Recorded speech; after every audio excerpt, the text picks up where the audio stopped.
welcome, brother. Welcome. Good to have you on the bus. Safe. Big up. I think you're probably the most, or at least one of the most interesting college football players that I think not a lot of people know about. I can confirm that for sure. Right. The second part, anyway. I could definitely say that. But I think, so the first time I heard your story, I just thought, wow, like this is insane. I have to meet this guy.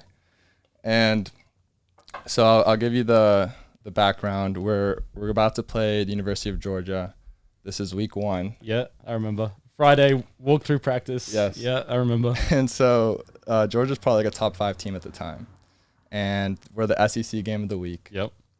Tim Tebow, Jordan Rogers, the whole crew, they're commentating the game. There's a ton of build-up. It's a night game. Huge. At Vandy, tons of anticipation. Huge. And, the walkthrough before the game is kind of no nonsense. Like, everyone's just, it's a pre-rehearsal.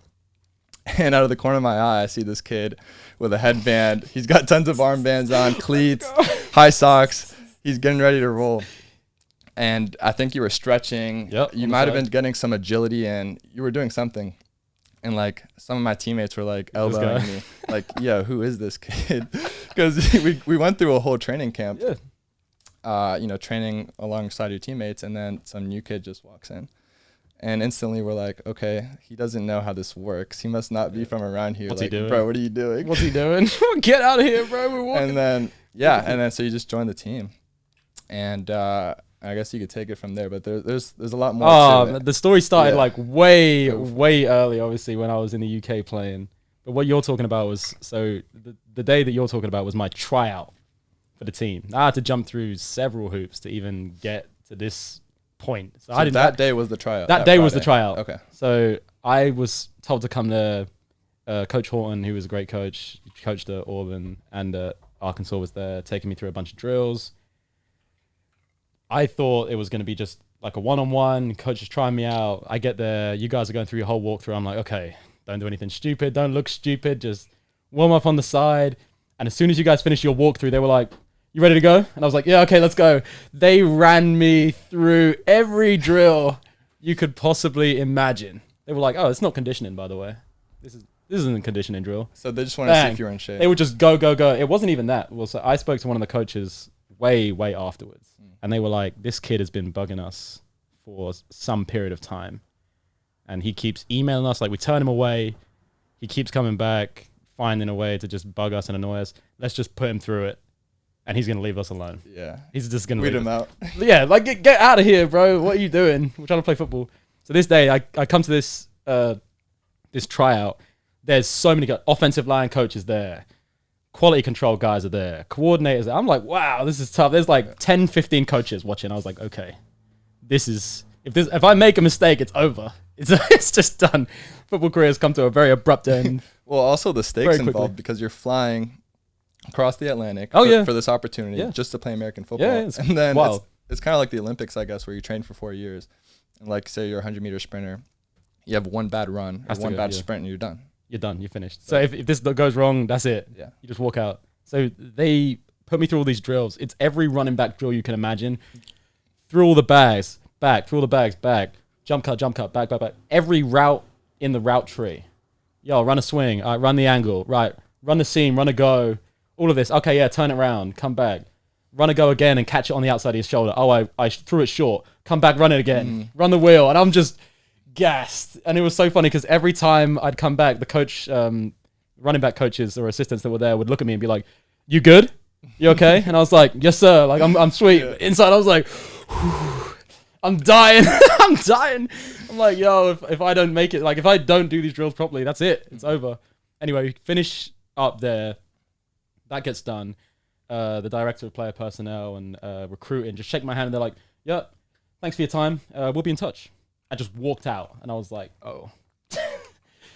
Oh dear. I don't did it go well? How did it go? Where do I go from here? They were like, we'll be in touch. Like no time constraints on that, just gone. And I just sat outside for like 25, 30 minutes, head in hands. I was like, oh God, what have I done? It's over. It's over. So, awful. But even before then though, like training camp.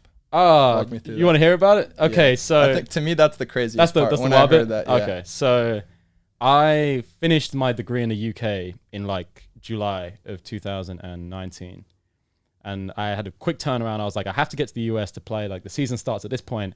So I get recruited into this course at Vanderbilt for the Master in Finance. Great program. I end up going there. And like I graduated at the start of July. And I was on a plane 2 weeks later to the US. I'm just throwing everything at this. I'm going to Vanderbilt. They're in the SEC. There's great running backs there. Like Keyshawn Vaughn's a stud at the school. He's been going off. I'm like, this is a great place to learn football. The coaches are great.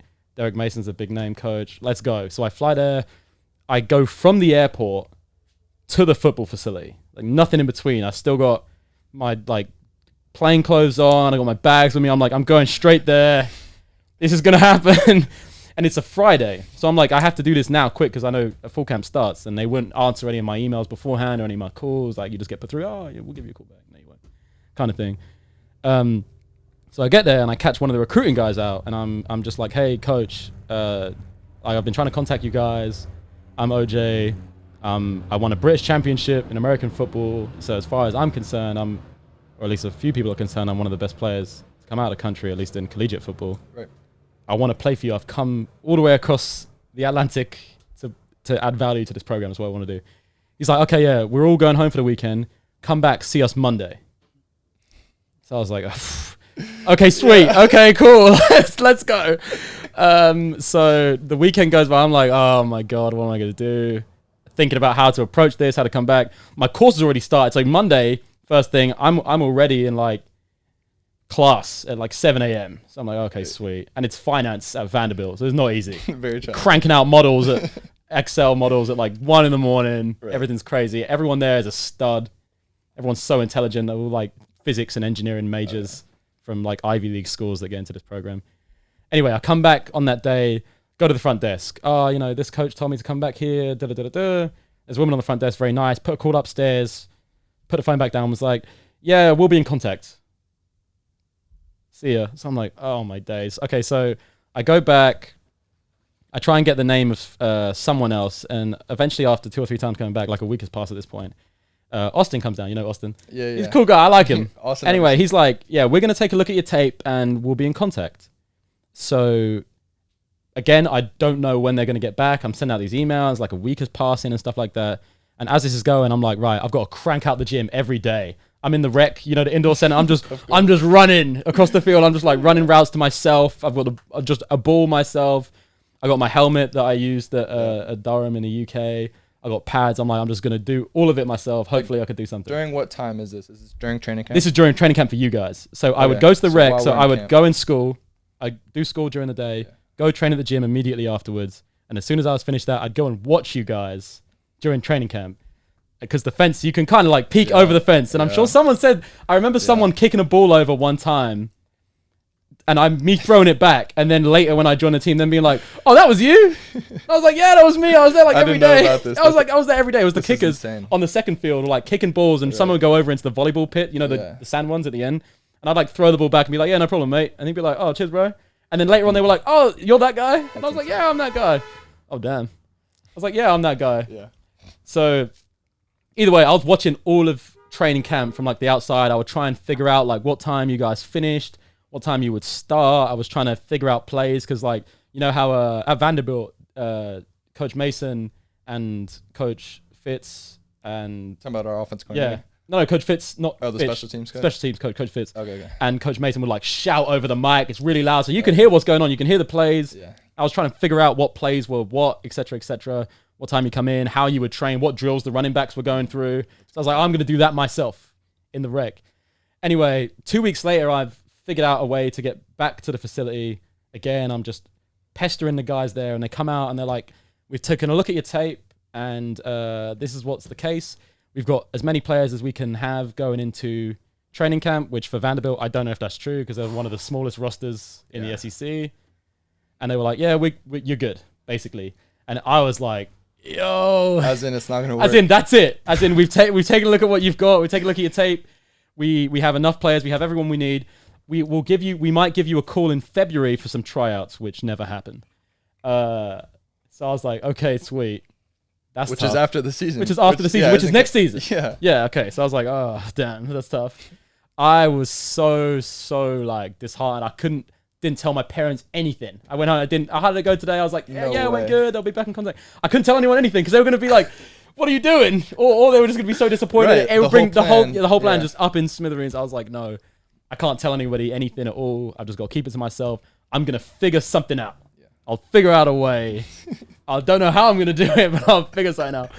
So then I started thinking, what can I do? And there was this scrimmage the following weekend at the Titan Stadium, the next closest weekend. So it was like 3 or 4 days after this happened, at the Titan Stadium. And I'm like, I'm going to go there and I'm going to try and speak to the NFL guys and just bypass the collegiate guys if this is how it's going to go. Just pull up to the Titan facility. This is going to sound crazy. It's not the Titan facility. It was at Nissan Stadium. Like the actual Nissan Stadium or Nissan if you're Nissan. American. Yeah.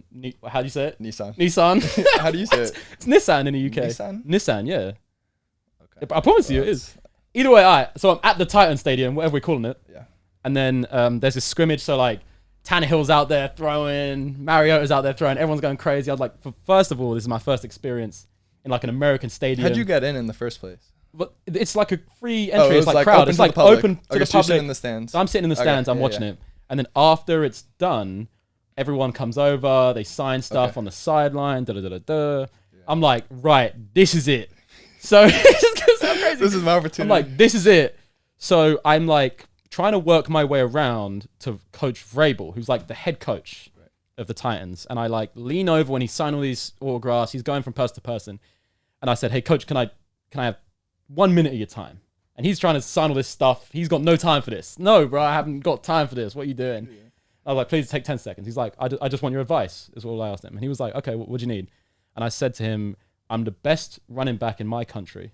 I'm a British champion. How can I get from where I am to where your guys are? Yeah. And he's like, you got to get some college tape. Go to a combine or something. And he was like, can you play in college? I was like, yes. And he was like, do you go to college? I was like, yeah, I go to Vanderbilt. And he was like, oh, you need to go and play for Vanderbilt. Right. And I was like, it's tougher than that. It's not as easy. I wish it was that easy. I'm trying to play there, but it's been tough so far. And he's like, you need to speak to Coach Mason. And I was like, go and speak to the head coach directly. He's like, you need to speak to Coach Mason. Yeah. And I said, thank you very much. Like, thank you for your advice. That's perfect. He's like, cool. Carries on signing all the other stuff. And I'm like, cool, sweet. I turned around, walked out the stadium. I was like, I know what I need to do. I know what I need to do. I've got it. So I go home. I'm like scheming. I'm also doing homework for like the next week, like 2 a.m. writing out these models the whole time, like scheming. How am I going to get onto this? And meanwhile, your parents have no idea. They have no idea that it's going as up in flames as it is. Because like if I told them, they'll just be so disappointed. They'll be like, "What are you doing? This is stupid." Yeah. So I start scouting when you guys would leave, when the coaches would leave, and I noticed by the entrance to the stadium, the Star Walk is. You go down to Vanderbilt. This really nice, expensive car is parked right there. And I was like, who could possibly own the G-Wagon? This? Yeah, the G-Wagon, bro. It's such a nice car. Coach Mason's who could G-Wagon. possibly own this car? Can only be one man. Or it could be a few, but realistically, it can only be one guy. Yeah. So I'm like, right, I need to see when these guys are leaving. So I would go and scout out. And I'd noticed at like 8 or 9 p.m., you guys would come out this door. So as soon as I could one night, I think it was like the following Monday or Tuesday, all you guys were leaving. And I was like, I'm going to go to the gym. I'm going to watch you guys practice, and I'm going to go and stand outside that door, and I'm not leaving. And I'm not going anywhere until I see a coach come out of this door. I'm not doing it. I'm going to be right here. So I'm out there from like 7 because I saw you guys go in, but you guys watch film afterwards. You go to meetings. Yeah. I didn't know that. I can't see what's happening inside the building. I don't know. So I'm standing outside the door on the railings, where everyone takes pictures after the games and stuff. Right there. An hour. 8 o'clock, guys start coming out with their dinner and stuff. I'm like starving. I'm like, I wish I had some food. Must be nice. Oh, it's so great. I was like, damn, this looks so good. All these guys come out. 9 o'clock, an hour passes. Bang. Some random coaches start coming out, just walk into their cars, walk straight past me. Don't say a word. Just thinking, who's this guy? He's probably just chilling there. I'm waiting. Gets to like 10 o'clock. I'm thinking, have I missed him? Like, I've watched so intently every single person come out this door. There's no way I miss him, right? There's no way. Bang, like 10:15, 10:30, some point like that. It's real late at this point. I'm like, I might have to give up, come back tomorrow. Coach Mason just walks out the door. And I'm like, hey, coach, can I have 30 seconds of your time? And he's like, this is late. He's got to be back at 5 a.m. He doesn't want to deal with this. Who's this guy? Who's this random person? He's like, no. Like, he has real deep voice. No, like, I got to be up at 6 a.m. I can't do this. So that's a bad imitation. He has a real deep voice, like real aggressive deep voice. So I'm like, can I have like 30 seconds of your time? He's like, no, like, I've got to be up at 6 a.m. I can't do this right now. And please, I promise you it'll be worth your time. And he's like, okay, go ahead. And I was like, I'm the best player at my position from my country. I'm a national champion, and I've come here specifically to this university to bring value to this program in any way that I can. And he's like, oh, well, you need to speak to our recruiting guys. Which you've already talked to. Yeah, right? And I was like, I have done. And he was like, okay, so, and what? And I was like, it's just not really going anywhere. And he's like, look, I haven't got time for this. He said, come back to my office at 7 o'clock tomorrow, and I'll speak to you. Okay. Walks off to his car. Let's go! I'm going crazy. Let's go! I messaged my parents. I've got a meeting with the head coach tomorrow at 7. I'm like, yes, let's go. It's gonna work out. Let's go. Arrived the next morning, 7 a.m. You probably saw me waiting in the lobby, like randomly, because a load of guys were like, "Oh, who's this random kid in the lobby?" I arrive at 7 a.m. They take me upstairs at 7:15, and I'm just sat in the main lobby. You guys are all walking to meetings, walking around. I'm sat there for like an hour and a half. Gets to like 8:30, and then they're like, "Oh, Mr. Mason will see you now, or Coach Mason will see you now." Yeah. I come to his office, and he's like, he sits me down, and he says, "We're taking a look at your tape, taking a look at what you've done, and here's the deal. A lot of people think they can play in the SEC, but they can't. It's not as easy as that." And I was like, I completely understand that. I'm like, I don't want you to take anything for granted. And he's like, here's what's going to happen. We're going to give you a workout, and we'll see what you got, and we'll go from there. And that's all he told me. And I was like, thank you so much. All I want is the opportunity. I don't want any special treatment, nothing like that.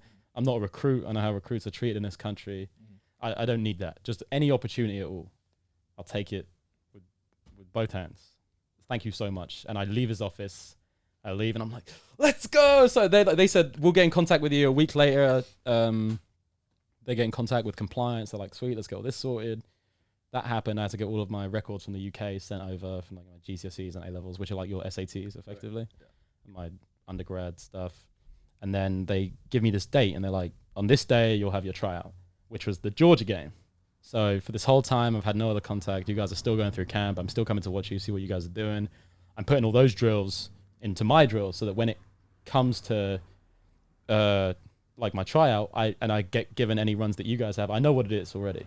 Like, I know what you guys are going to call. I know what 18, 17, 16, et cetera, et cetera. Yeah. If the coach tells me, I'll be like, oh, I know what the play is. I'm like, outside zone, left, right. That's so crazy that you knew the plays before. I'm like, remember when we were watching the Georgia game and one of the RBs, Jamari, unfortunately got injured. Like, I remember watching the play and being like, I know exactly what play this is as soon as you guys lined up under center. I was like, oh, yeah, I know what this play is. And then he was really unfortunate. Looking back at it, that probably played a part in me coming into the team. Like, one running back goes down, now they're like, okay, well, now we need another guy for scout team. Yeah, the timing went. Now we need another guy. That was really unfortunate for him. He's a great athlete. He's incredible. Yeah. But I remember doing that tryout. I go home. No one says anything to me. I'm coming to the Georgia game the next day. I'm like, as far as I'm concerned, I'm going to support this team as if I'm on it, even though I'm not. Yeah. I'm just in the crowd, just going crazy. Ah! And you know how it is at Vanderbilt. Like, sometimes the crowd is not happy with how things are going, and they're like, often they're just. Sometimes, unfortunately, sometimes they're just not happy with how it's going. Sometimes they are, and especially when you're playing Georgia. It's tough. Yeah, it's tough, and the whole stadium was red. Whole thing was red. I was like, oh my god, just a sea of red. But I've never seen anything like that before because I'm from the UK. So when we play, there's not big crowds or anything like that. Yeah. I come to here, I'm like, wow, this is incredible. I've seen this on YouTube, seen this on TV. This is wild. I remember going into the stadium, seeing like the director of player personnel. He's like, oh hey OJ, just walks on, keeps doing, showing their recruits about. I was like, damn, I'll just go and watch the game, I guess. I'll go watch the game. So I'm just here going crazy on the sideline supporting. I'm taking all these videos. I'm like, oh, this is crazy. Like, I'm going to do everything I can to be a part of this. Yeah. Because this is like a dream for me. It's all I want to do is be a part of this program. And be a part of football, like the collegiate football in the United States. Right. So that game passes. Anyway, like a week and a half later, I get this email to say, yeah, can you come in? So sweet, yes, it's going to be a good thing or a bad thing. I had nothing after the tryout. So I'm like, all right, so we're going to know today. tell my mom, tell my dad, like, this is what's happening. We're going to find Decision out today. day. So decision day. So I come in and they're like, this is what's going to happen. We are going to bring you onto the team. Let's go. You're going to be a scout team guy for us. You're not going to play. You're not going to dress up. You're not even going to be on the roster officially. They never put me on the official roster. They told you ahead of Told time. me ahead of time, like, this is what's going to happen. You're not going to dress out. You're not going to dress out. You're not going to dress out. You're not going to play. You're going to be a scout team guy for us. That's it. Wow. Shake your hand. I was like, I guess I can't say no. I'll take it. Like, this is everything I've worked towards is this. For sure. So I take it. They're like, you're going to go through all this conditioning for the next 2 weeks. So we have you ready for our time. And then we'll go from there. And then you'll be a scout team guy. Yeah. So I come back the next day. They bring me into the locker room. They had recently cut somebody else from the team. So they just threw me some of his stuff, I guess, like secondhand. Wait, so you didn't get your own gear? I didn't get my own gear. No. It was all secondhand. For the first pretty much 2 months of my stay. So it had this kid's number on it, everything. Had his name. My Vanderbilt bag upstairs still has his name on the bag. Yeah, it's crazy. Dude, I you know the headers over the locker, like it says. Yes. I didn't even get one of those. Nothing. You know Luke Blanton, the linebacker. Yes. I just took his and then wrote OJ on it. It brought me good luck. It was good. It brought So me good luck. just tape over your locker. Just random tape. Well, it was just empty. They just put me with a specialist and was like, oh, you can go here. It's an empty locker. The others next to it were like used by other people. And they had like their spare stuff in there. One the day gear's used, like it's been worn already. Yeah, presumably it's been used several times and washed. They didn't give me dirty gear. Would never do that. But it's been used. It's used gear. Yeah, no, it's crazy. And then I remember one day coming in like a weekend and they were like, "Oh, Jay, it's your lucky day," because they cleared out all his stuff. Yeah. Just a big white bag of things that were his, and they were like, "Here you go. This is your stuff. Like now you have gear." Because until that, I just had one pair of shorts, one shirt, and the Jordans that they wear, and I just was cycling, washing them every day, and just wearing the exact same thing the next day. And so they gave me this gear for the first 2 weeks. All I'm doing is conditioning. The conditioning stuff is fantastic. So they'll get you in shape. Matt, I love Matt. He was just putting me through the ringer. Like I remember people seeing me on the sideline. I turn up to practice, just running cross fields, running shuttles, doing quarters, etc., running me through the ring. And they were fantastic staff for doing that. And in the first 2 weeks, that's what it was. They were like, we'll get you in shape. Then you'll come into practice and you'll be a practice squad player, etc., or scout team, or we called it Black Ops at Vanderbilt. So the first 2 weeks, I'm going through all this conditioning. Finally, I'm like, yes, now like I'm telling you guys I can play football. Please allow this to happen. I remember doing my first few drills. I was like, I'm really happy. They threw in scout team, and I asked the guys, how does it work? They were like, oh, we're rotating every 2-3 reps, etc. So I'm like, sweet. Anyway, for the end of the first week that I was there in pads training with the team, they were like, just stand on the side, just watch. Like, don't do anything, don't get in. I'm thinking, I promise you, coach. Like, During practice. Okay. They would just stand there. So I've done all this conditioning. We get to practice, they just stand there. Just stand behind us, please. Don't get in the way. Because they, I guess, must have thought this guy shouldn't really be here. Please just get out of the way, bro. What are you doing here? The next week, a bunch of running backs on scout team get injured. They have concussion. One guy tears his thigh. There's like no one left. There's me and another guy. And I remember guy's JR was there and he'd done his reps. He's tired. He's coming out. I go in to stand in at running back and one of the coaches grabs me by my horse collar and like pulled me and was like, who the F are you? Get out. No. Yeah. Was like, who are you, bro? Get out. Pulled me, pushed me back, and I was just stood there like, wow, this is going to be a tough deal. This is going to be tough. Anyway, during this week, I'm getting like no reps. I'm becoming frustrated. I have to go and do my own training on my own afterwards because I'm not doing anything at running back. And I want to become a better running back as part of why I'm here. I want to learn the game from the US standard is way higher. And the other running back goes down that was there. So I'm now the only running back left on scout team. And I'm like, my time has come to get some carries on scout team. Let's go. Let's run it. Let's go. And I finally started getting involved in scout team and running plays. And I was like, finally, like I could see how the game works from this angle. It's getting really good. I felt like I was doing a good job. And some coaches later in the year came and told me, like, at first we were like, who is this kid? And then as we saw you go through the year, we were like, oh, this kid has some moves. Like, let's go. Like this kid can run the ball. Let's go. This kid's all right. Yeah. But even still, regardless of this, for the first like 2-3 weeks, when I was getting reps in scout team, I couldn't even go to the game. Or I couldn't go to the games. So even when you played NIU, which was like game 4, game 5, I wasn't even there. So I'm running scout team during the week, I remember. And then everyone comes to the game the next day. And I remember asking the director of player personnel, I was like, okay, sweet. So where should I come to the game? Like, how do I get there, et cetera, et cetera. Like, no one's told me about it. And he's like, see you Monday. Like, just nothing. See you on Monday. Sweet. I was like, oh, damn. Guess I'm not going. Guess I'm not going to the game. So I'm just going to the sideline. I'm like, okay, sweet. I'll cheer for the team. Like, these are still my boys. I see them during the week every day at 5 a.m. when we go in for meetings, et cetera, et cetera. Let's go. And then eventually, I was messaging my parents. I messaged my dad and was like, what should I do? Comes to the next game. And he's like, you need to be at that game. And I'm like, well, they told me like not to go. No one's spoken to me about what to do. And he's like, just show up. Just ask the guys around you what to do and just show up. So we run through the whole week of practice. I'm getting more reps at running back. I'm in like now all of the scout special teams, which I'm really happy about. Like I'm going up against real good athletes, trying to, man mark like Elijah Hamilton and stuff. The guy's a freak. All these great players on special teams, at least athletically great players. And then I come to the Saturday and I'm like, right, I'm just going to show up. And at Vanderbilt, there's this thing called the Star Walk, where you walk and the crowd's on each side. You probably had a bunch of people. Oh, it's Mo, let's go. Big Mo posters on the side, like waving them about. We didn't have that in the UK, unfortunately. We just walked to the field, start the game. Right. But we turn up to the Star Walk. Everyone's in their suits. You know how like players come in their suits. Anyway, I just show up in just this Vanderbilt tracksuit. It's like the only thing I have that's Vanderbilt gear. I'm just turn up. That's what it is. I don't even have a jersey at this point. It doesn't exist. Nothing. I don't have anything.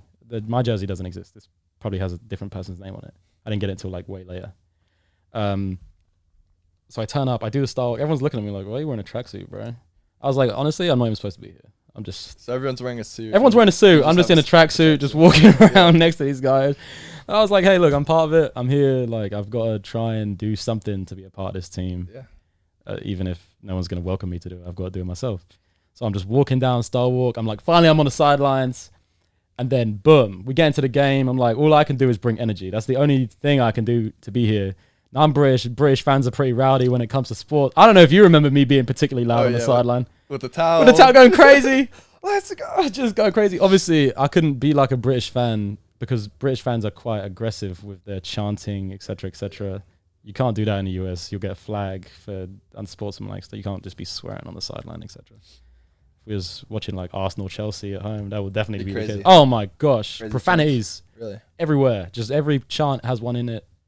I feel like it's similar, like an NFL football game. It is. If you go like the old Oakland Raiders, or now it's Vegas, they're notorious for aggressive chanting. I mean, I've never been to like a European soccer game. So you've not lived. I've heard the European basketball, especially in the ultras, the countries, is like crazy. European basketball? Do you want to see? Yeah. Do you want to pull it up? Do we have a video or something? Promise you. Go on YouTube, right, and type in like USA versus European basketball. Oh, you're talking about like the Olympics? No. Yeah, because you're saying USA versus. Yeah, basketball, like the NBA and college basketball in the US. Oh, you're saying comparing versus. Okay, go on that top video. You'll see what it's like in Europe.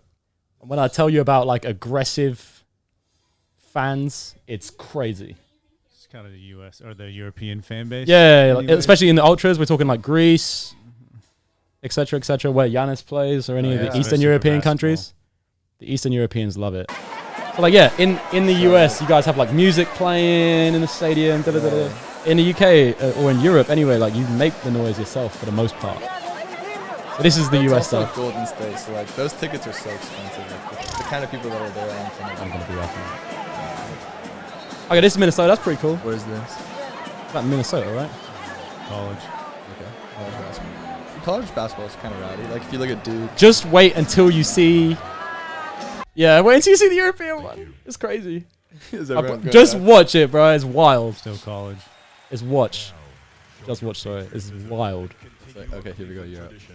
As we ask the best fans in the NBA to sing our national anthem. Warning, loud sound. It's crazy. There's no way. It's like a fight's gonna break out. There's no way. It's the basketball game. It's proper chanting. It's like a And rave. it's just pitch dark. Pitch dark. Until they start putting flares up and stuff. That happens a lot, especially put in up Greece. flares. Yeah, look. No way. Yeah. Dude, this is insane. Insane. I wish our basketball games were like that. Looks like a football match. Yeah. Yeah, it looks like a soccer match. That's what in the ultras as well. This is what soccer looks like. It's not the same as here. I promise you. Throwing flares on the court. Yeah. Wow. Everything. I'm guessing your football games at Durham were like that. No, they were not. Certainly not like this. Oh, look at this. I love this one. They throw like all their tissues in the air or something, I think. What country is this? Somewhere in Eastern Europe. It's in Greece. Yeah. What? Wait, they're throwing stuff on the court. Yeah. How are they playing? They can't play. they have to The clear out fans, the look court? at they're just going crazy. These guys are all drunk. Like No, that's a you, party. you guys That's a have party. like what do you call it, tailgates here. Yeah. In Europe, you just go to pubs before. Like people will just get wasted or Yeah. drunk on beers. That's Come to the so- stadium and just start going That- that's wild. great. I'm That a looks- big soccer fan. I've just never realized the crowd rolls over to the European Oh, basketball. huge. That's amazing. Huge. Soccer in Greece or something like that is Yeah. very similar. That's the way I imagine like Bill's Mafia, Yes. but times Times 10. 100. These guys are going crazy. That does not. They love exist it. in this country. They have no idea what's going on. They're just there, just shouting. There's a fire in the stands. This is a health None hazard. of them have any idea This what's is going a health on. hazard. Of course. They love it. Wow, I would love to be there. be amazing. That experience would just be insane. It'd be amazing. It's also so weird to see like. Can you large imagine? groups of Can you people. imagine like being a player though? But that's The going on in the energy- background. You'd be ready to The fight. energy's insane. You'd be ready to fight. Yeah. You'd be ready to 'Cause- fight. They're crazy. Because even college football games, to some extent, like that's probably the closest thing I would say in the United States. Like that level of energy. Yeah, like all to the those. Penn like the State drunk or something students, like yeah, whiteout. The whiteout games, the swamp. Yeah, that's huge. Notre Dame's crazy. We played there 2 years ago. Georgia's crazy. The big house. The big house. Never been there. I've never I seen heard that's Bama for sure. Yeah. 150,000 a or night something. game at LSU. Baton Rouge, See, but yeah, the real Death Valley. it's just or it's is it? not the same as Greek basketball. Ah, that's all right. Maybe if football doesn't work out, Yeah. let's go and work on your 3-point. Work on your 3-point shots. Go play some European basketball. Yeah. So I want to know more about you playing at Durham.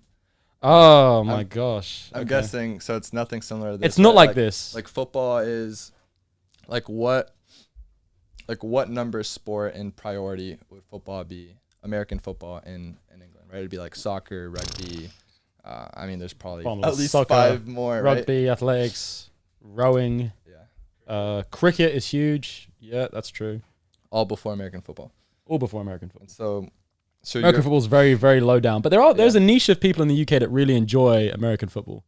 But American football is very low down on the list of importance. So However, you're- at my yeah. university that I went to, it's important at that university because they win a lot. So Mhm. I guess they pour a lot of money into it, especially on their scholarships. What are you trying to find out? I think it'll be British National Championship or like Bucks National Championship 2018, I believe, or something like that. If you're looking for our game, we can pull it up. Some So- highlights. So you're a race car driver growing up. Oh, now we're getting From- into it. from youth. Well, because this ties into Durham, right? It does. So from From you know, I don't know what 8 age. to 18, From- okay, so I was 8 like to a racing 18, driver. That's your life. That's And my then life.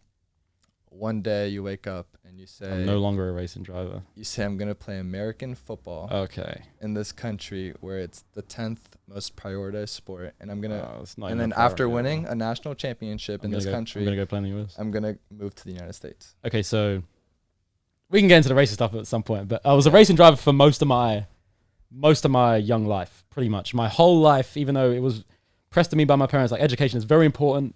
You must score the highest educational results, etc., etc. You got to test well. You got to do all of this. My life revolved around sport. When I was a racing driver, I'm in Italy one week. Next week, I'm in Spain. Next week, I'm in France. Next week, I'm in Germany racing, etc., etc. All around Europe. All I know is racing. You couldn't have pried it from my hands between the age of 8 and 18. I would not have allowed anybody to do that. And then one day, 18, just hit time. Like, look, okay, you're not going to be a racing driver. You've got to do other things for a number of reasons. You've got to go to university. You've got to get an education. you've got to be ready for business, and whether that be family business or business of other sorts when you're older. So I'm like, right, I'm going to Durham University. And I get there and I'm like, I find it so hard to go from my life revolves around sport to just no sport at all. Right. I'm like, this is crazy. I can't do it. So there's a sports fair where all the teams are around doing all this sports stuff. Oh, come and join our team. Come and join our team. I'm just walking around. I'm like, right, what am I going to go and play? Because I'm going to play something here. I'm going to play for the university. I want to be on varsity. I'm going to do something. I'm walking around a sports fair anyway. I see American football. And I saw baseball and I looked at baseball, and I saw American football. I looked at football and I was like, this looks pretty cool. And there were like American guys there promoting it. There were the scholarship guys were there, and they were like, yeah, like we're pretty cool. Like sign up, come to our tryout. Just do it.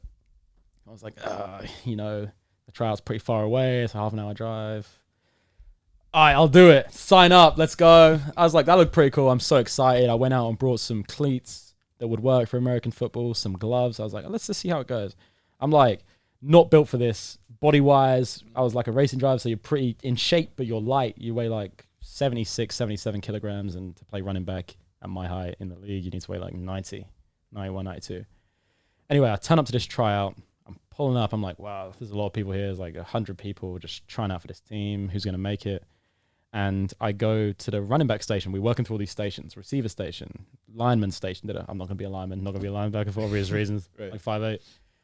Gets the running back station. There's all these cut drills. Now, I used to do a lot of training with Marshall Milton Keynes running club when I was back down south before I moved to university to stay in shape. I like sprinting, so I was like a 100-meter guy, 200-meter guy when I was with the team. And I tried to pull that over to American football. When I got there, I was like, I'm a speed guy. I'd find myself pretty fast, especially in short spaces. So there's two running backs there that are on scholarship. There's a guy called John Taggart who played professionally in China.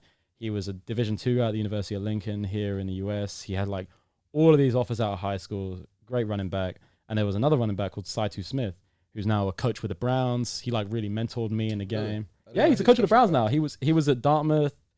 What's he coaching? Like, I could probably look. Could I look it up? Sure. I'll look it up. Bolin could probably look it up. What's his name? That's a good point. Yeah, Saitu Smith. He was Harvard's running back. Saitu is Seitu and then Smith. And I think he's the second. I'm pretty sure he's the second. Did you ask Justice if he played with Saitu? Yeah, he did. He remembers him? Yeah, he remembers Saitu. I was like, oh, that's my guy. Yeah. I should play with him in the UK. So Saitu's... Oh, there it is. Yeah, he's with the Browns now. Smith, Cleveland Browns. He's like my guy. Yo, let's go. Control. First year. That's a great gig, by the way. Saitu. That's a great gig. Oh, he's great. He's fantastic. He was the best, like, one of the best mentors I've ever had at the game. Must be a smart guy, too. He's incredible. Oh, so he was at Dartmouth. He was at Harvard. He played at Harvard, coached at Dartmouth. Yeah. Where else did he coach? Looks like he was Brown's quarterback coach. Then he goes to Dartmouth. Yeah. Does a bunch of stuff. But he's incredible. That's a good gig, yeah. So he's moving up. Yeah, he's moved. Yeah, that's a huge gig, by the way. QC at an NFL he's incredible. Franchise. He was great socially with the team. Like he really made the team feel like you were part of a brotherhood, etc., etc. But on top of that, he really cared for younger guys like me, for British guys. He wanted to pull us up to the American level. So I get with him. He knows. Right. That's a great how to go. So I'm like, this guy's perfect. This was just chance. Like, you didn't know he was there. I had no idea. I just turned up. Yeah. And I'm like, I didn't expect there to be this level of player here. And they're talking about how they played in the US. They talk about having like thousands of fans at the stadium. You're on TV. I'm like, yo, this is crazy. This is for me. Yeah. This is crazy. So I start training with him, and I'm thinking, year 2, year 3, I'm going to be the guy here if I can just keep at this. Let's go. I'm training with Saitu. I'm training with John. They're both mentoring me. They're helping me every day. Bang. Week 2, week 3. Torn ACL. Out for the season. Saitu. John, unfortunately. Okay. So he got injured. Really unfortunate. Like, wasn't his fault at all. The ball was fumbled. He jumps on it. Someone comes in, like, puts his helmet through his knee. Guys, like, come on. I was already on the ground. Like, it's not my fault at all. He's no fault of his own. He's done. So I'm like, okay, sweet. They're like, next man up, let's go. So I'm like, wow, I've been playing this game for 2 months and I love it. I loved everything about it. I was at Durham University, great university. Everyone's going out drinking with their friends. I couldn't wait to go to football practice. I could not wait. Every day I'm like, let's go. We trained on the field like 2-3 times a week. I was like, I wish we were on the field 5 days a week. I'll be there every day. I can't wait. Go there. this game, I stepped in for the remainder of the game. We didn't really do anything. They just put me in pass protection. They didn't want to throw me the ball. They didn't want to risk giving me the ball just in case you fumble it and give the game away. Because you're still this freshman kid. Like, you've only been playing the game for 2 months. So the next week, I was training. Now I'm the back because we don't have the same numbers we do in the US. There's not like 100 people on the program. There's like 50. And so a bunch of them play special teams. I was playing special teams the first few weeks, but now, game 3 or game 4, I'm the starting running back. As a true freshman, and we're playing against the reigning national champions. They're called the Stirling Klansmen. They're our rival. They're the biggest sports university in Scotland. They're a big Scottish team. Oh, you play Scottish teams? We play Scottish teams. Now, well, there's only one in our division of the Premiership in the UK. And Stirling are famous because they come out with this big sword. No way. Because they're Klansmen, right? And they wave it around, and they stab it in the ground of the stadium. It's crazy. They're these huge like guys. The Florida State thing where they put the Seminole where he puts a spear in the ground. It's exactly like that. That's pretty cool. So they come out, they put this big spear in the ground, and we're rivals because Durham is known for having all of the NCAA players. Loads of American players on the team. We have the most NCAA players in the country. People resent us for that. Okay. They were like, oh, whatever. So like, you've just got a bunch of Americans. Yeah. Okay. Stirling was effectively Team Europe. They had a bunch of Bulgarian pros. They had a bunch of guys from Italy or Austria that were playing. All the big European players came played for Stirling. All the Americans came over, played for Durham at the time. Nottingham now has also a few US scholars that come over. By the time it was Durham and Stirling that did that. Anyway, I get in this game. I'm like, let's go. Like, it's time to go. Finally get my first carries. I don't know how it happened. I remember like just thinking, I'm not sure what's going on here, but I'm just running. I've got like 5 or 6 run plays. None of them have been tackles for loss. I've had a catch in this game. Anyway, we're at like the 10-yard line. They call a run. I'm like, oh, what's going to happen? It's my time to shine. What's going to happen? Call the play. They hand the ball off. It just opens up like the Red Sea. I was like, let's go. All I do is just run. Just get in the end zone, bro. I run. I remember just some guy coming to hit me. Safety comes down. I'm like, just go bang. I'm on the ground. I'm like looking around like, what happened? What happened? I look at the ref. He's just like, touchdown. All my boys are like, they're going crazy. I was like, yo, what on earth just happened? Like, I really just scored a touchdown against the reigning national champions. Like, first game in, no idea what's going on. I was like, yo, this is crazy. I only had a few yards in the game. I must have had like 50 yards in the game. But the touchdown was enough. Like, we won the game by 2-3 touchdowns. And I was like, yes. Went home, we drive. So we get the coach. We don't do what Americans do. We don't stay in the hotel the night before. We just wake up 4 a.m., drive up to Scotland, play the game, drive back. We get back at like 11. 11 at night, 12 at night. Got school the next day. Got a lecture the next morning. So we win this game. We're going back. I'm just hyped. And that day, like, I knew I was like, I want this feeling every day. I'm going to do everything I can. I'm just going to chase after this feeling. Like, this is what I want to do.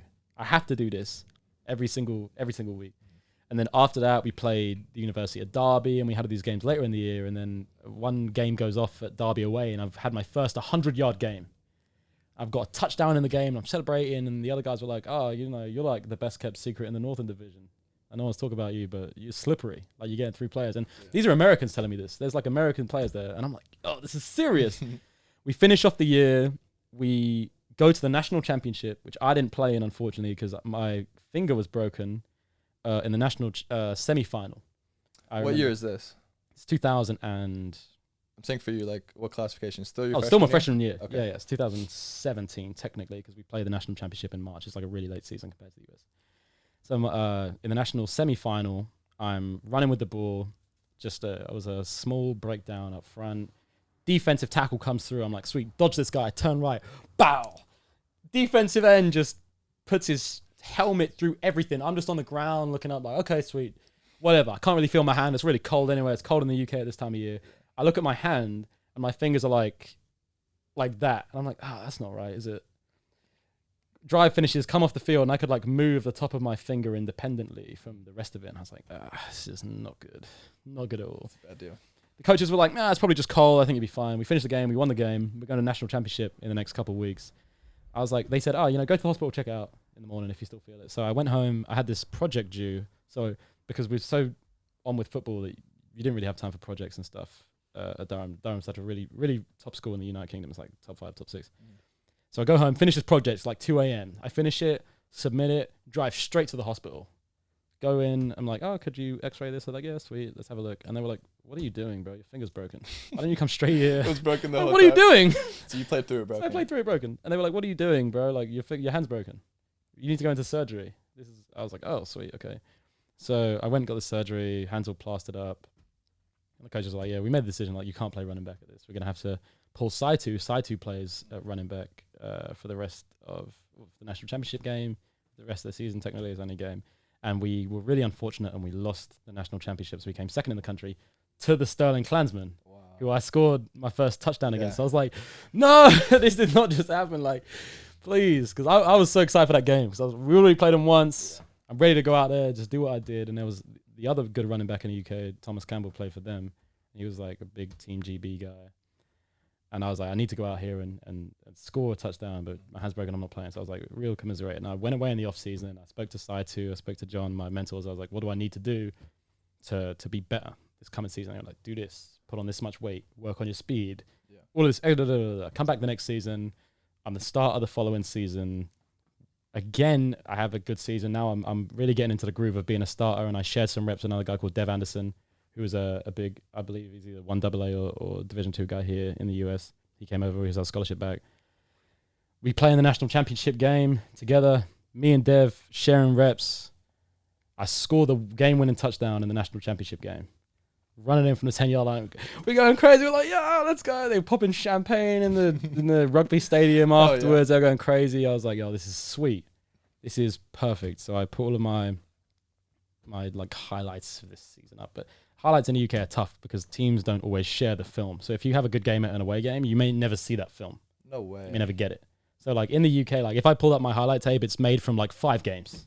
Really? And I played like 30, but I don't have the film from games that I've played well in. It's not even necessarily your best 5 either. No. It's just 5 random games that I can find film from. Your entire career. Yeah. You're still a good highlight tape. Oh, it was awful.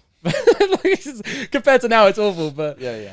But it worked for the time. But yeah, I can't get hold of this film, so I'm just like, oh, what can I do? I try and get my information out online, and I get invited to this Pro Football Hall of Fame international camp in Ohio. Yeah. I'm like, oh, it's gonna be my first experience being in the United States, going out there. So the summer after we win the national championship, this is my sophomore year. Okay. I go out to Ohio and I'm training at the Pro Football Hall of Fame camp and against all these American kids that are maybe 2 or 3 years younger, but they're top recruits in the country. And we go through all this combine testing, you know, like Braxton Miller's there, taking us through drills. Coach Periani from the Texans is there, taking us through drills. He was my guy. He was my coach when I was there, and a guy called Mark Wright runs the program. And at the end of it, you know, I spoke to another bunch of representatives from the University of Malone that were there checking me out, and they were like, oh, you know, we could speak to this kid. He's cool. And I remember speaking to Mark Wright, who's the guy that runs the program at the end, and he was like, listen, there's a spot for you in Division 1 in this country somewhere. Finish your degree at Durham and walk on to a US team. And this is where the idea to come to Vanderbilt kind of started off. Yeah. Just from that day onwards, I was like, right, everything I do from this point onwards is going to be to make sure that I can get myself to a US team somehow. But he told me it's going to be tough. Recruiting in this country is based off of high school football tape. And it's very, very tough in this country. If you don't come from here, your tape doesn't really matter. You win a national championship in the UK, okay. That doesn't mean anything here. Like, it means nothing. Yeah. You didn't do it in the United States. You didn't do it on US soil, and it doesn't mean anything to us because we don't have the connections with the coaches. I can't ask a high school coach how you did. You do the same thing, and you go to a big high school here in the US, even if it's in a small state in, say, Montana or something. It's a big deal. Yeah. You're the best player in your state. Oh, you won a championship in your state? Yeah. Oh, well, here's an offer. He was like, it's never going to happen for you. It's not going to be possible. What you could do is try and walk on and just force your way in, because if you go and play and you show that you got talent at the game and you show that you love the game, it will happen. So went home another year, play another year at Durham, get everything through, graduate as quickly as possible. So like 2.5 years technically after I started at Durham, I'm finished. 2 weeks after I graduate, I'm in Tennessee and I'm like knocking on the door of Vanderbilt, like, let me in, please. And that's when the Vanderbilt story starts. So when Mark told you this is the best plan for you, yes, you should walk on at a D1 school. Yes. That's the first time you realized this plan, was this no? It's like, was this thought of before, like look, I'm the best player in this country. I won a national championship. Like, at what point did you realize this is the dream? College football, and then, you know, even after that, professional football in the NFL. So when we won the national championship, and even before that, actually, the previous year, when I had Saitu as my mentor and John as my mentor, they were saying to me, like, you really could play in the US, bro. Like, there's a possibility you could really play at a team in the US. Like, you keep working on what you're doing, you keep working at your craft, really go out there and play. Even though you've only been playing the game a year or two. You know, most kids in this country have been playing it since they were pee-wee football, right? You're small. Oh, no doubt. I was busy driving. Since 5. Yeah, right, yeah. And I've been playing it since, I think my first game was when I was 19. That's so crazy. It's wild, right? That's crazy. My first game, I'd already turned 19. And it was like, yeah, it's a possibility for you. Yeah. And then I didn't know how I was going to make that adjustment and how I was going to make my way to the US. I didn't know how the system worked. I didn't know how walk-ons worked, scholarships worked. I had no idea. When I went to this camp in Ohio and I spoke to the guys there, and Mark Bright told me about what I should do, I was like, this is how I have to do it. And my parents and my dad and my mother, who have like supported me through my sporting career up until this point, who want to push for me to be a sportsman, were like, you need to go and do this. It has to happen. Like, you have to go to this camp in Ohio. You have to perform. You have to do all of this correctly, which hopefully we did. I find myself at USC now, so it went all right, I guess. It went okay. Yeah. Well, all right. And when I got there and they told me about walking on a Division I school, I was like, well, this is how this has to come about. And then from that day onwards, I was just emailing every single school, my highlight tape, hey, coach. I made this big directory of every single Division I football program with every head coach's email, every recruiting coach's email, every running back coach's email. I still have it. It's like it's huge Excel files. You're like... Yeah.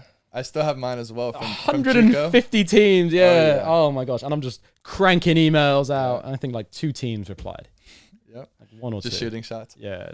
It's probably a similar situation from like junior college football to where you were, where it's like, hey, I need to get out of here. Yes. Like, how? This is the only way. And it's like a moment of almost desperation. I don't know if that's the right word, but it's like I'm cold calling everything. At least 50 different coaches a day. Yep. Let's go. Just, hey, my name is Mo Hassan. I already have everything. Not scripted, but like I know in my head exactly what I'm saying just because I've done it so many times. You know, I play quarterback here at Coffeyville Community College. I'm looking for a spot. I'm graduating now in the spring. I'm ready to go. Let me send you my highlights. It's that. It's Twitter DMs. Yep. It's phone calls. Yep. Tons. I mean, emailing. Literally on the computer. You wake up at 8. You just get back from a workout or something. You're in your dorm emails, from 8 a.m. to probably 8, 9 p.m. Just rinse it the through entire emails. day. Yep. I mean, it's the only way. Compiling the email list as well takes time as well. That too. That was long. Yeah, oh my and gosh. at least for me, like, I already have a network of like boys who are at different universities, like people I know from high school around the South Florida area that I can reach out to. Hey, send me your head coach's number. Send me your position coach's number. Let me reach out to them. For you, literally across the country, nothing. You have nothing to no start open off doors, from. None. So you just have the generic email that they put on the website, but how often are they really checking that? Recruiting at they're not checking that. Well, they're Never not seeing. Not if it says British running back or UK running back. I'd put subject line. Never. So I really thought that. That's how it was. It was just cold calling. And eventually we landed on Vanderbilt because my parents were like, we will allow you to do this because it's such a good education. So if you're going to shoot your shot, even though they haven't answered back, no teams have really answered back. This is a good enough shot. Or if it didn't work out football, at least you're getting a master's in finance at Vanderbilt. I think at the time it was rank 1 in the world for masters in finance according to the Wall Street Journal. So they were like, this is okay. Yeah. If it doesn't work out. Yeah. You can come home and just go and work in London in banking or something. I don't know. Yeah. So you go from amateur, right? Amateur racing. Technically, it's amateur racing. Yeah, no one's really professional until either DTM or Formula 1, really, as a test driver. So you go from either amateur or semi-professional. So you go karting, right? That's the initial phase. That's the initial phase of racing. Yep. And then you work your way into single seaters, like correct. F4, all the way up to F1. Correct. And so this is your life, from the age of 8. Correct. And then, you're traveling all over Europe. Yeah, every week. And this is all you know. Everything. And then you look at yourself now. This past year, right? I could not have called this. You played running back at USC. University of Southern California. Could not have called it. What if I told the 8-year-old you, or the 10 or 12-year-old that's working your way up? You couldn't have told me at any age up until the the day that I knew I wasn't going to be a racing driver anymore, that's not what I was going to do for the rest of my life, for the rest of my working life at least. Yeah. Couldn't have told me. I wouldn't have believed you. I'd have been like, there's no way. This is all I do. This is all I know. Yeah, because that's its own commitment, right? Oh, huge. It's like it. you're training 24/7. Your life is dedicated. Even school, right? Like for the most part, you're homeschooled because you're traveling. Correct. All over Europe. So like there was one year at high school where I had like 60% attendance, or 50-something% attendance on the year. That's more than I would have thought, honestly. It's all right, but I mean, it's because the season would end, so you'd be there for the last half of the year. But for the first half of the year, you're not there at all. You just go away and they're like, yeah, read this, and this, and I'm like, I'm in Italy racing. I'm not reading. Yeah, bro. You're in Monaco. You're like, dude. I'm not reading this. Yeah. I'm racing. And then I get back and just crank out like as much as I could. And I was fortunate enough to do well enough in my GCSEs and A-levels to go to a top uni. How's that life just on the road? Amazing. Excellent. Honestly, there's nothing like being a racing driver, in my opinion. I miss it every day. I still dream about it. Like there's nothing that can compare. In my opinion. What about it? I would say the thrill. I'm a big thrill seeker, but the thrill of being a racing driver, the lifestyle of being a racing driver, I don't even know how to say it. The creed, I guess, of being a racing driver. Yeah. Like you live it. Well, similar to you being a footballer now. Like you really live. It's your life. Yeah, you really live being. I a didn't footballer. understand until probably this week when I started reading a little bit more how big F1 was. Huge. Because in the United States, I feel like I never IndyCar, watched F1. NASCAR. I knew of Lewis Hamilton, just the name. Like if you told me, hey, who's Lewis? Big name. I'd be like, yeah, like he races I heard about something, that guy. something. IndyCar, NASCAR, something. But like you wouldn't know. But what was it like? I think it's like some daily viewer, not daily, but like a yearly viewership of like 500 million or something. Yeah, so stupid. over right? the period of the calendar year, yeah, Formula One is up there with the most viewed sports on the earth. right, Which is crazy. right, because of the international status, Yeah. right? It's, People love Formula One internationally. Mhm. People would turn up to Formula One everywhere. Like back in the day when I was young and I was fortunate enough to be invited to some Grand Prix. I went to the Silverstone Grand Prix, I believe, with Mclaren, bless you. And I went to the Italian Grand Prix with Ferrari, so I'm in the paddock there. You would just see people just lined up. It's insane. Hundreds of thousands of people, especially in Italy. Yeah, They're so passionate about Ferrari there. Like when the race is over and Alonso or Massa had won, I believe. I was only like 8 or 9 at the time. I was there to see some big racing managers and speak to them. But I remember seeing the track and there's just people just line up, thousands of individuals just chatting, screaming. Yeah. They love the car. They love the heritage, what it means to their country, et cetera, et cetera. So you're moving up in the racing world. You go from karting, Correct. and you go to F4, right? I karting, and then I did when I was really young, I did this thing called the BMW Talent Cup, or at least the start of it, in Valencia and at Brands Hatch. At the time, I was like one of the youngest ever drivers at this. I was like 13 Wow. years old. The BMW program, you're saying? Yes. Okay. We could probably find it if we typed it up online. If we just typed in my name and then put BMW, I'm sure you'll come across something. Anything at all. And so this is their training program? This is like a training program early to like bring guys that are young and they're in karting into single seaters to get them in early. Usually the younger you are and you get into single seaters, Yeah. the It's better. quicker you'll progress. So everyone starts in karting though, no matter what. You're the best in the world. You're a prodigy. You're gonna start in karting. Everybody. Is that the same as like Everybody. with baseball? Doesn't matter if you're number 1 recruit in the country. You're gonna go through the minors. That's like Correct. essentially the minor leagues. It effectively is, yeah. Okay. Every single person starts in karting. That's where every great driver begins. There's very few drivers who begin with just single seater racing. It's very, very rare. Most guys go through karting. Mm-hmm. Guys are in big karting teams. I mean, when I was, I think 13 or 14, I joined the Intrepid Driver program, which is a big Italian team.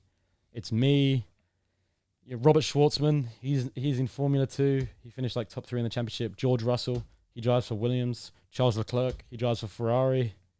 Dorian Boccalacci, huge driver in, I believe, Formula 3 or Formula 2.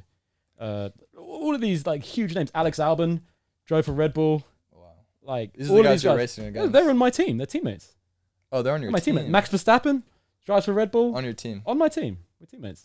How many teammates do you have? In Formula 1, former teammates? Well, when you're karting, Several. Because you're in different categories depending on your age. I And thought it was so- like F1 where you have one teammate. No. in karting you have several teammates. You could have a team of 20 drivers. Really? Yeah, especially like I drove for. How many total drivers? In the team? Yeah, or like in the whole. In like, my track? category. So when I went and raced in a category called like KF3 and we were in World Series or WSK, we call it. That would be like 200 drivers. Oh, there you go. Look at that image there. That'd be my first Formula BMW test on the left. Keep going left. Right there. I'm like 13. I was at Brands Hatch, I believe. Back in the day. There you go. And I so was like real young. That's once you've already graduated from karting, right? No, I'm still karting at this That's a time. kart. I'm doing both. I'm juggling both at the same time. Oh, you can do That's a both. single seater. That's like a Formula BMW car. This was whilst I was real Dude, young. how fast I does that go? 140 mile an hour? 140? I don't know. If you drove it in a straight line for a very long time, probably go faster than that. But at a track, you could hit 140, I believe, yeah. At Valencia, or Jerez, we call it, there's a really long straight. And so you go quite fast in that thing. You pick it up. But yeah, I got really lucky because I performed well in the British Championship and had won this opportunity to go and be at the Formula BMW test and get into the car early. And then I performed well at Silverstone, so I got to go to... I performed well at Brands Hatch, so I got to go to Valencia. And I was juggling that with kart racing as well at the time. But when did the McLaren program come into play? When was I on the McLaren Driver Academy? I would have been very young when I started going down to Woking and being at the McLaren Technology Center. MTA is wild. See the place, it's crazy. It's like a spaceship. You'll see it if you type up Is it really? McLaren Technology Center. It's incredible. This is the best of the best. This is incredible. The best racers in the world. This place is wild. The best drivers in the world are there. It was me. I had a teammate at the time in karting at Richard Lock Racing, and it was a guy called Lando Norris. He now drives for them in Formula One. You'd have to type in McLaren Technology Center. It's in Woking in the United Kingdom, which I believe is southwest of London, I believe. And at the time, Lewis Hamilton's he's there. driving He's like for McLaren. he's at the facility. And so you're upstairs. training with him. He's there upstairs. Like You're walking down the hallway, and it's the greatest. I remember all of us driver of being all there, time, and like essentially. the best driver of all time. He's like up with Ron Dennis, who's like the leader of the team. Yeah, we would show up here. We did our training here in the gym. Dude, this looks insane. They'd take us through the facility. We would do all of these BATAC wall tests and stuff like that. There was a bunch of international drivers were there. Lando Norris was my teammate at the time, and he was also there. Obviously, he now drives. This is the McLaren Technology Center. This is where they build their Formula One car. What kind of They design training? everything. Like physical training. It was a lot of cardio work, a lot of core work. Really? There was huge core work, especially being a racing driver. There's not really as much. Just holding on to this fucking thing though. Yeah. I would think a lot of. I didn't think core. I would have said a lot of grip. Grip is huge. Yeah. Huge grip. I remember shaking Lewis Hamilton's hand for the first time when I was like 8 or 9. I thought he was going to break my hand. And for him, he probably didn't even, he's not even thinking about it. Oh, hey, how's it going, bro? Bang. I was like, oh my gosh. Better make sure I give everybody a firm handshake after that. I was like, oh, I'll live up to this handshake. Like, you properly like squeeze your hand. Oh shit! Look, it's up for sale. Is it? Let's go. Interesting. You thinking about purchasing it? Yeah. Throwing a bid. So they've got the simulators in there. They've got everything. The whole thing. Everything is in this building. And I've also done some work. I was quite lucky when I was back in the UK, lived in Milton Keynes. I was right next to the Red Bull Technology Center, the Red Bull headquarters. Oh, really? And the head of the young driver program there at the time was a guy called Andrew Dameron. And he had me come in and drive on their simulator. No way. And they were putting me up against, they put me in the Formula Renault, and I was like trying to go around the track and see if I could beat like certain drivers' times. I think I got within a second and a half of Mark Webber's time, and he was their Australian Formula One driver at the time. But I couldn't get close enough to beat the time because I wasn't strong enough. In Formula One, when you press the brakes, like you will apply as much force onto the brakes as you can physically press. Mark Webber's a grown man. He hits this brake, he's hitting it with 130, 140 kilograms of force. Physically, I couldn't do that. I'm coming into brake, and I can't brake as late as he could. But the guy on the simulator that would beat us all was Jean-Eric Vergne. No one could touch him on the sim. Yeah, Jean-Eric Vergne. He used to drive for Toro Rosso for them. He's a great driver. I think he drives in Formula E now. But he was fantastic for them at the time, and he beat all our times. But that was at the time when I was at Red Bull, and at the same time, I think I'd moved into a category called KF in World Series. And I remember my last race was at a track called Zuera, and I remember going out and qualifying, and I put it on P2 in World Series. So I'm like, wow, like I'm second on the grid. Who's first on the grid? Kid called Callum Eilert, who's another British driver. He just came second in Formula 2. Everyone believes he should be in Formula 1 this year. I think he has a reserve drive who's like 4th and 5th on the grid. George Russell was like 10th on the grid. He drives for Williams. Wow. A guy called Arnold Converse is a professional karting racer, world champion from France. Was like 4th on the grid, 5th on the grid. Pedro Hildebrand was 6th or 7th on the grid. I remember speaking to him after qualifying. He qualified like 6th. I was in 2nd. He's a world champion in karting now. I was like, oh, I'm surrounded by all these guys. I look back now, I'm like, oh, where are these guys at? Oh, they're all like driving for Formula 1 teams or like reserve drivers. Oh, where's OJ at? Oh, he plays running back at USC. What? Who would have thought, man? What? So you're beating these guys, you're racing amongst them, you're training with them at these facilities, and now they're at the top of the game. They're F1. Correct. Like, I don't know about you, but I would be like, man, I'm supposed to be there. Like, there's like, and it's tough, yeah, right? Yeah, because like right, we were talking about this earlier with the Netflix documentary. Oh, Drive to Survive? Yeah, Drive to Survive. Can't watch it. I asked you about it, and can't you were watch like, it. there's no shot I'm watching. I can't watch it. And I think I went through something similar with that, where it's like, so I got hurt 2 years ago. I got concussed against Missouri. Yeah, big game. And yeah, it was a big win. Big game, right? huge win. And ranked Missouri. It's kind of like the culmination of your career, where it's like, I've been working so hard for this. At this moment. And it finally happens. We you get the start. So we beat, Missouri's coming in. I believe they're 5-1. Yeah. And we're probably 1-5. And yeah. Two different complete spectrums. And there wasn't a lot of optimism around our program at the time. But I came in and I got the opportunity to start, and we won the game. I was knocked out like third quarter, but then the week after that we had a bye week, and then we played the University of Florida. In Florida. At Florida in the Swamp. And you're from Miami. Yeah. If you know me, I grew up the biggest Florida Gator Tim fan Tebow on the planet. I mean, fanboy to the T. So my dad went to Florida. A lot of my family went to Florida. Big guy. Literally half of my room was painted orange. The top was blue. Is it orange and blue or blue and orange for one? Because I've never known this. Blue and orange? Blue and orange. I don't know if it matters. Anyways, literally Tim Tebow, fat head. Everything Florida Gators. My dream was to be Tim Tebow, play for the Florida Gators. And, obviously to play in the Swamp is a really cool thing. I grew up going to the games, watching these legends win national championships in the Orange Bowl against OU. And I wasn't healthy enough to play, and, we're playing them, and I can't even watch the game. No. Because I know I should be there. I know I should be there with my teammates, helping them win a football game against, what would be the biggest moment of my life up until then. And I can't do it. No. And can't bring yourself to watch it. I mean, it was probably a really difficult moment in my life. Yeah. Where I'm helpless in a sense, and I'm going through this injury, and I don't know what's going to happen to me the rest of the year. I was like, even my appetite, man, like I just couldn't eat. Couldn't eat anything. I was just sick to my stomach. I wanted to be there so bad. I couldn't even watch football for a few weeks, man. Just like my roommates, Justice and Carlton, they're watching huge games, like the NFL playoffs are on, the college football playoffs. Like, no, bro. I can't watch it. It was this weird thing. And I mean, I've been the biggest football fan my entire life growing up, and I couldn't watch just for a solid few weeks. I was no football, just non-existent, and I think it's because you do it every day too, watching tape and stuff. I just needed a little reset. Yeah, I completely agree. Yeah, it's probably the same thing with racing, at least for a little bit. Honestly, like when I watch racing, especially Formula 2 or Formula 1 with the reserve drivers, I see so many of them, and I remember being their teammates or competing against them on the track. And I see guys coming up. Nikita Mazepin's now a Formula 1 driver. I remember competing against this guy on the track.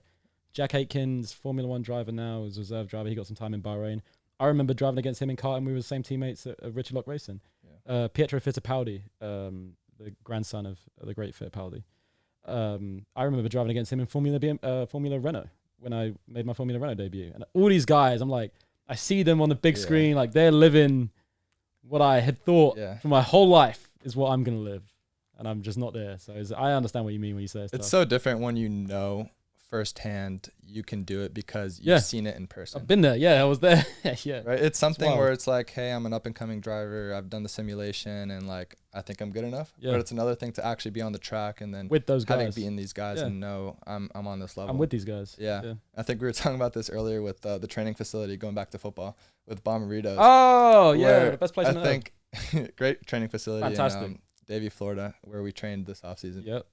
met But up. I think one of the big takeaways, at least for me, besides the great training, was the mental aspect where it's like I'm training with NFL quarterbacks, NFL receivers, all these great all-pro, The best Pro guys. Bowl It's not even guys, just best in the random world, guys. right? It's like the best players. And you Tyreek Hill's realize just you've on the been, field. yeah, you're right. Just You're working out. doing conditioning and sprints with Tyreek Hill. Yeah. And Tyreek's a freak. But Incredible. with some other guys, especially, you realize you've been putting them on a pedestal this whole time. This is impossible. Like, look at these guys. Yeah, because you watch them on TV, you're like, this is a different arena than I'm in. I'm not at this level.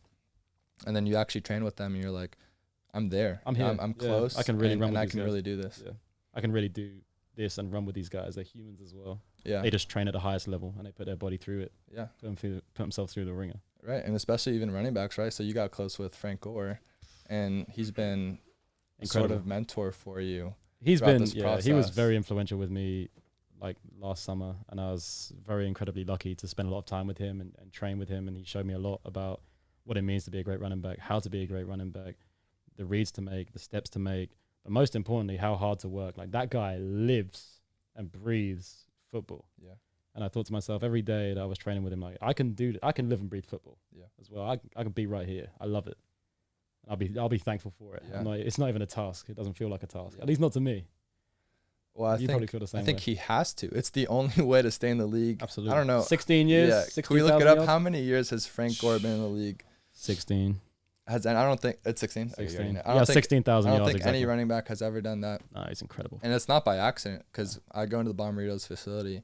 He's in the training room for at least an hour or two before the run starts. Yep. The run's at like 7. 7 a.m. So he's up, I don't know, 4 or 5 a.m. Yep. Just finished. Then 16. he does just 16? finish 16. Mhm.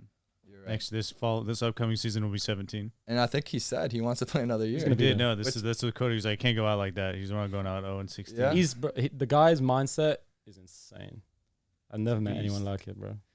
Sitting here, I don't think a lot of people have done it. You're probably the only British or maybe European guy to be in this position, these shoes. Like, what advice at your position would you give to an international player? Say, young OJ 5 years ago. Like, what would you Let's tell go. him, or a prospective international player who wants to?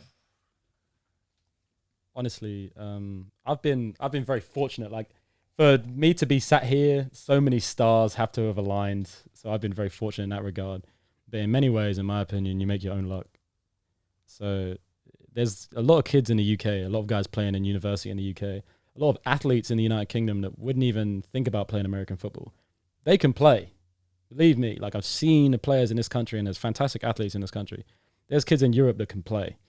Now, I know that the NFL UK is trying to help some kids out, the NFL Academy, in the United Kingdom is trying to help some kids out and trying to get them scholarships here in the United States to come and play in college, and that is being built up, and that's going to help kids in vast amounts. It's going to bring a lot of kids to the US to play football that wouldn't have played football before. And I'm thinking there's like 1 or 2 guys, maybe they're going to Akron or schools such as that are making their way from the UK to the US. However, the big thing, if anyone in the UK is young and they still have time to somehow make it over here for high school, if you're in the UK and you can get here for high school and play 1 year of high school ball, you can go and play in college. That's the move. Yeah. That's the move, for sure, because everything that I've struggled with here in this country and speaking to coaches and being recognized by coaches all comes from a lack of high school tape. You didn't do it in this country, so it doesn't matter.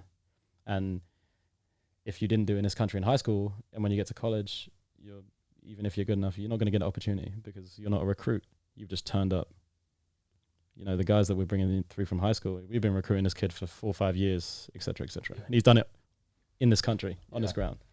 I think there's also a level of persistence and dedication that you've shown that it's probably unmatched. I haven't seen very often, like your initial story where you're literally tracking the different plays we're running from afar, hopping fences.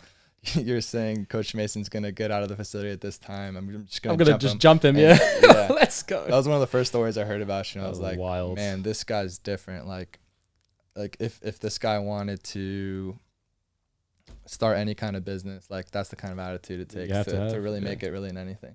I completely agree. And then the second part too is the improvement, bro. Like you came in, right, and the improvement I've seen out of you is I don't think I've ever seen it. Oh, well, and it's a testament between when you first got to Vanderbilt and now. I remember seeing you like first day at Vanderbilt. I remember everyone going in at practice, and you're just outside on your own. You're just like, I just want to throw some balls. Yeah. Somebody throw some balls, like, and I'm there. I'm like, yo, please. I think we pick started. me. We started becoming friends because so after practice, I'm always looking for guys to throw the ball. Every time. Always every trying day. to get extra reps. And it was one day where like all the receivers were tired. Yeah, and all the I'm running done, backs, I'm everyone's like, mid-season, like the grinds, how it like, is. yeah, I'm just trying to get in, like leave. And I see you working out. I'm like, hey, yo, Jay, I bro. don't think I've ever met you before. This is never. probably the first word What's your I've ever name? told you. Yo. Yeah, what's your name, bro? You came from the UK? Okay, great. Like, catch some Catch balls some balls, for me. please. Yeah. Stand right here. Catch some balls. And I think a lot of like my teammates that I've become like really good friends with, it starts off like that. Yeah. It's the guys who are willing to get the extra work in with me Go and do because some I'm extra always stuff. willing to just put in more time. I think that's probably the greatest factor in determining like my position now. Like playing quarterback at USC, I'm not the most talented guy. I'm not the biggest, fastest. You don't want to be outworked. Everything, huh? You don't want to be outworked. Yeah. I want to be outworked. That's the only reason I'm here. Literally, and it's also the only reason you're here. And I think that's why we become such great friends. And Of that's how it course. started. Same mindset. And so, yeah, I remember. impressive, brother. No, bro, you're impressive. Don't say that. And we've I'm got doing we've got the crazy part of we got a long way to go, and so Yeah. it's an amazing I'm journey not nearly until done. now. But I think there's so much more to go. Oh my god, this is just the beginning. I promise you. What's next? 10 years brother? time, we'll come back and do the same podcast, and we'll just It'll be- replay it. Yeah. 10 years, probably a long time, maybe 5. I don't know. What's next? It's a big season coming up this coming season. Yeah. I was very unfortunate. So you broke your fibula. So yeah, I was You've very been rehabbing unfortunate. for that, yeah. I'm rehabbing right now from a broken ankle / fibula that happened last year. A bunch of tendons got broken. I was very unfortunate. My first big injury, but I've done everything I can to come back ahead of schedule. You know, they Yeah. told me, oh, you might run by February. And I'm like, I want to run in December. They told me I'm going to run in February. So we were out in the field, like running together. Yep. Everyone's gone home, enjoying Christmas or whatever. Me and you You're just staying in LA grinding. just breaking through gates, trying to get into USC's field, just running around on the field together. Yeah. Limping, my legs like on fire. Yeah. That's what's going to be. I'm going to rehab this year, come back this coming season. It'll be my last season of eligibility in college, and I'm going to do all I can to try and get some tape, get on the field. I think I deserve to be on the field in college football in the US. Absolutely. I think I can play in the United States. I don't think there's any doubt in my mind that I can do that. And I'm going to do everything in my power to make sure that happens. And then after that, I'm going to do everything in my power to make sure that I play as a professional player in this country. Hell yeah. Tell me more about the international program so you can. So the NFL International Program is this program set up by, I believe it's either the NFL UK or some other organization part of the NFL's international pathway. And they select, I think, 11 or 12 international athletes, and they pull them together and they train with them in this kind of mini camp, and then they get them these opportunities to try out at, I think it's one division. So it might be like the NFC North. Like you've all got tryouts with all of the NFC North teams or AFC South or something of the sort. And there's an opportunity to become a practice squad player based purely off of these tryouts. And if you are awarded that space, you will not count on the official practice squad roster as a number. So the team usually can employ 11 players.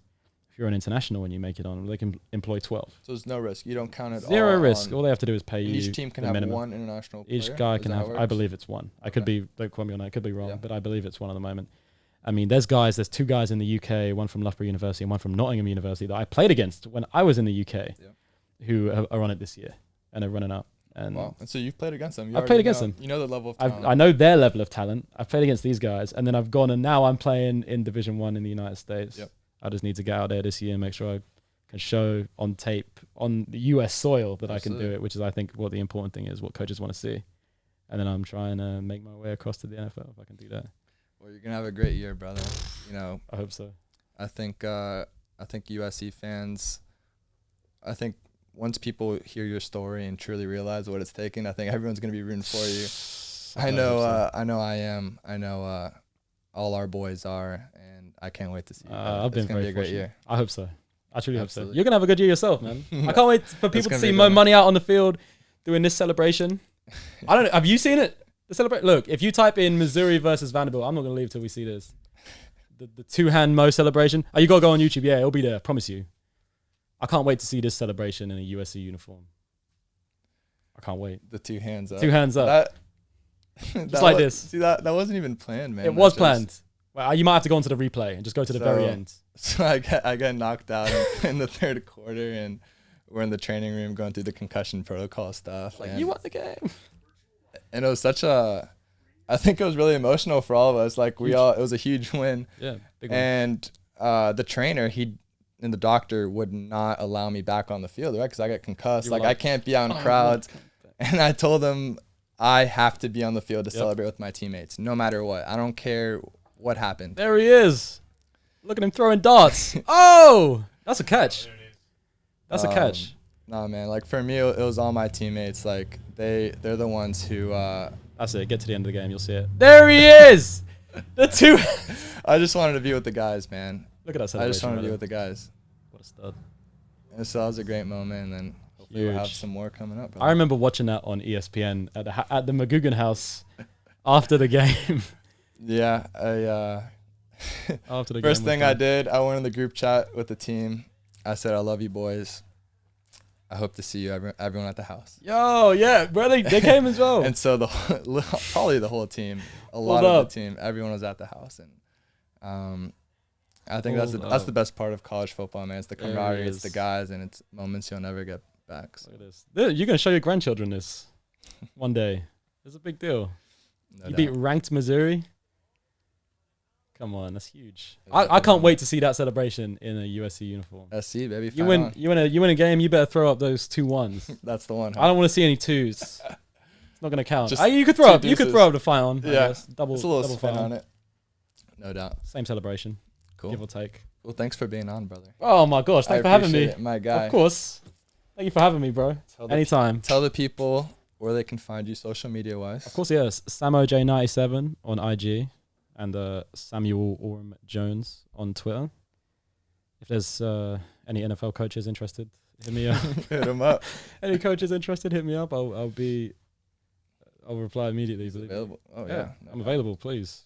Yes, sir. Thank you, brother. You get me anytime. Yes, sir. Anytime. Thank you, boys. Cool.